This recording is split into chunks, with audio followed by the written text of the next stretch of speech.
All right, guys, we're on phase 3. Is that correct? Great. Phase 3. We are bottling the beer, and right now I'm here with Mr. Matt from Bear Nuckle Brewing, and he's about to tell you guys exactly how to do this step.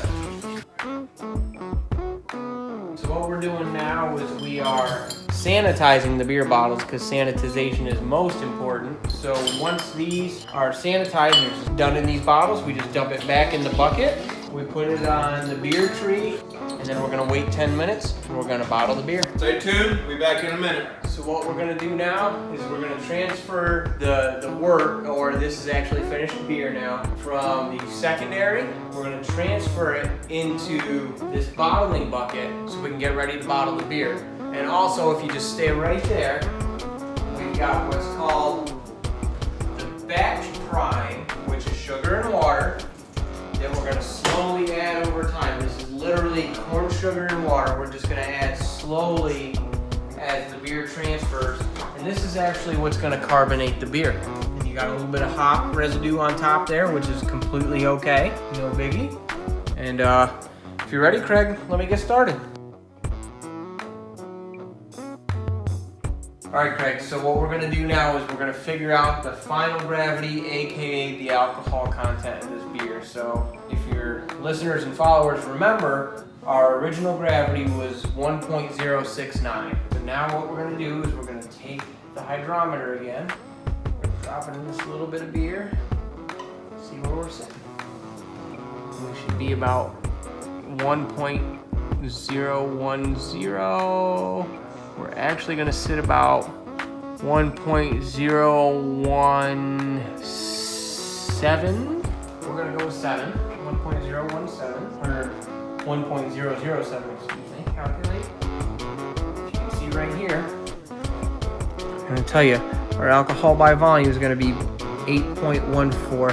That's double what you get out of a Bud Light, Coors Light, anything like that. So how many do you have to drink before you get drizzy? Well, let me ask you this. How good's your tolerance for beer? Dude, my tolerance is a stewed. A stewed? Yeah. Can you spell that? A-S-S-T-U-D. I would say 4 beers would give you a nice buzz. So, buzz being drizzy. Yes.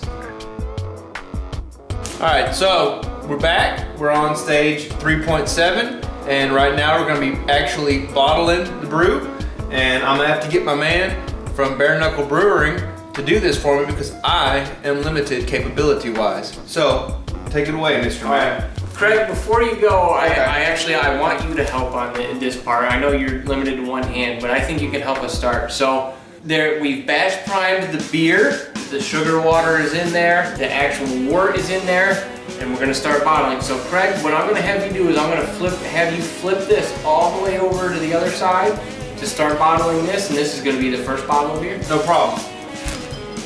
You should have used your other hand, buddy. No, I want to show you what. So what we're gonna do is we're gonna fill this up to almost the neck, and we're gonna turn it off so we can cap it. We're gonna shake it up a little bit just to make sure all the sugars are in there. Yep, just like that. Right. There.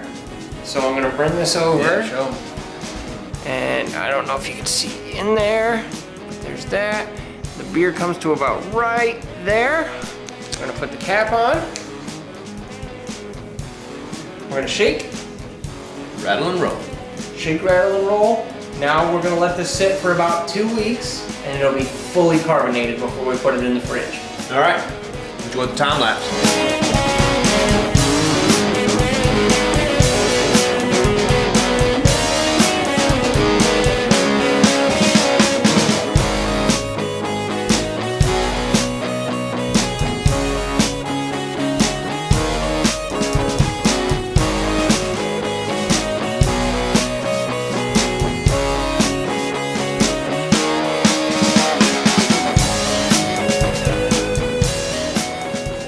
Filled the beer up to exactly where we want it. We're gonna put the cap on, take the crimper,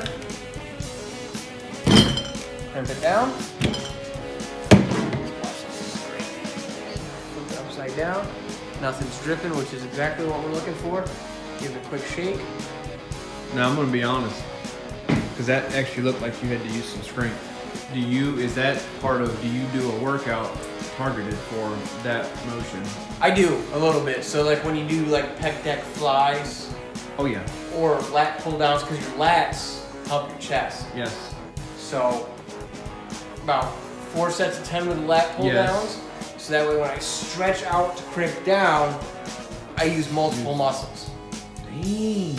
So that's why you want to do 4 sets of 10, 5 sets of 8, something like that.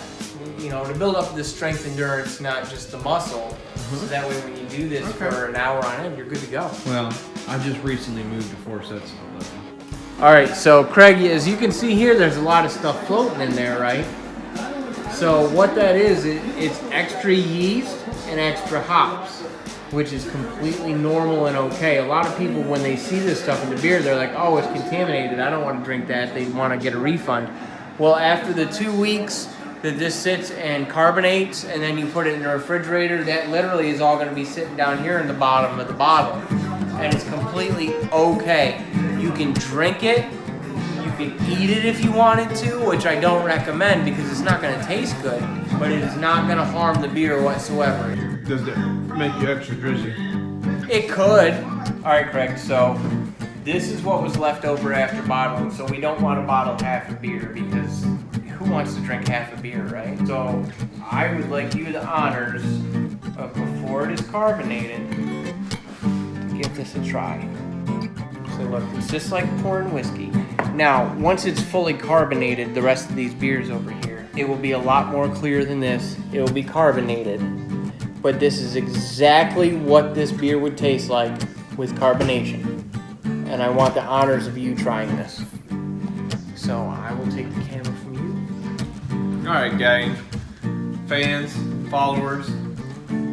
As you know, if you follow me on Twitter, which you should, post it here. We this week had a special guest. We support our local youth by allowing them to help us in the bottling process. Over here we have one, Riley, and so now I'm hoping that they come to pick her up soon. We're done bottling. Now try the beer. It smells probably.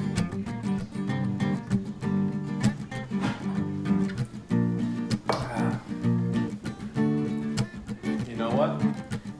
It doesn't actually taste that bad. It could be a little colder. Would you like some, Riley? Yeah. Good idea. She doesn't drink alcohol.